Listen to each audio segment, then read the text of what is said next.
amigos, mi nombre es Fabiana. En esta tarde me gustaría compartir un pedacito de mi mundo. Soy una amiga aguajún para ustedes.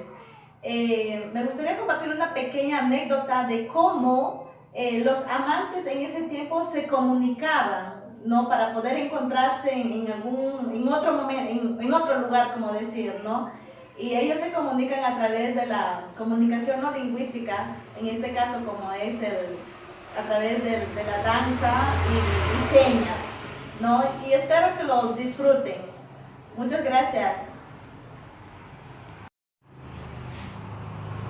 Ayu, yape, kau zaman tadi, ibu nak tahu, duit mon, nak pula hakbo, pakihin, ipam mamuno, harus macam mono, ipam mamuno, bayar tu deh, tas kau bayar, smart, bisa kan, nak berkah, susah, ini nak berat, duit, anu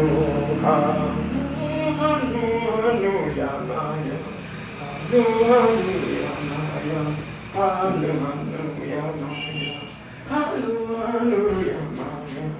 ya maya, anu ya maya.